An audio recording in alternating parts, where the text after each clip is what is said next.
Hello, everyone.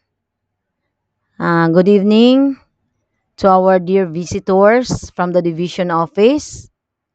My DepEd Lutayan 1 family, spearheaded by Ma'am Bibian Sandigan.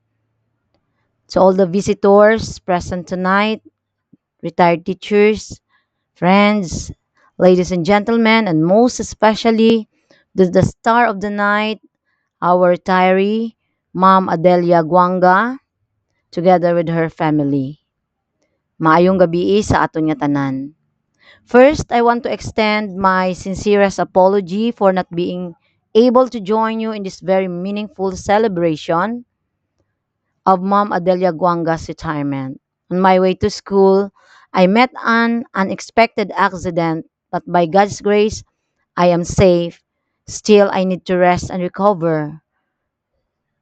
That's why I cannot be there in you in person.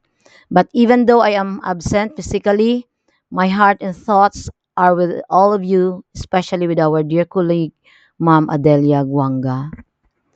As a teacher, Ma'am Adelia is an inspiration. She has dedicated her life to molding young minds with patience, wisdom, and love. Her commitment to excellence and her passion for teaching have touched not only her students, but also us, her fellow teachers. Truly, she is a model of what it means to be an educator. She has been an inspiration to us. She doesn't just teach lessons, she touches lives. Her presence in the faculty has always been a source of wisdom and guidance. That's why we truly admire how she carries herself with grace, how she handles challenges with strength, and how she always puts the welfare of her students first.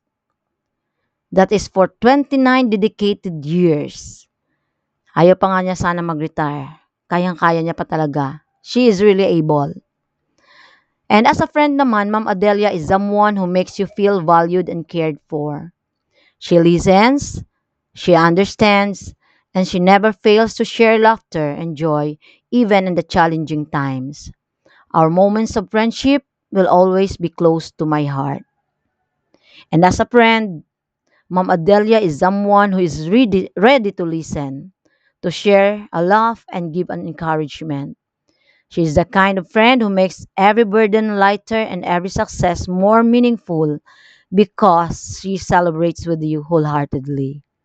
Of course, like any true friendship, hindi nawawala ang mga tampuhan at konting argumento. Minsan nagkakaroon din kami ng di pagkakaunawaan at dumadaan sa punto nang halos hindi kami nagpapansinan. Pero ang napakaganda kay Ma'am Adelia, sa aming dalawa, we have the same wavelength. Hindi nagtatagal ang aming mga galit sa isa't isa dahil sa huli, nananaig pa rin ang tunay naming pagkakaibigan at malasakit sa isa-isa't isa. At doon ko lalo nakikita kung gaano kahalaga ang aming samahan. May tampuhan man, laging mas matibay ang pagbabalik ng aming pagkakaibigan. Kung may kumpare hanggang sa huli, meron ding mare hanggang sa huli. Isa pa sa mga bagay na hindi ko talaga malilimutan sa kanya, na sa bawat okasyon hindi niya ako nalilimutang imbitahan.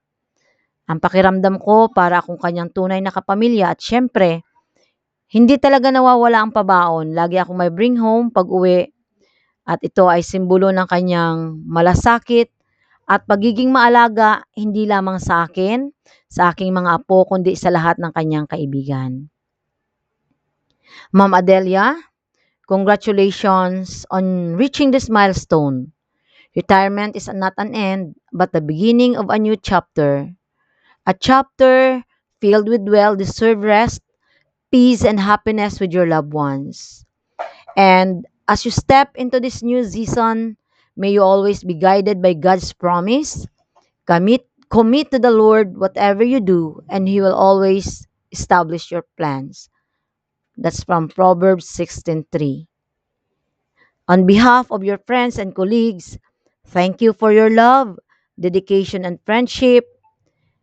And we wish you joy, peace, and fulfillment in this new chapter of your life.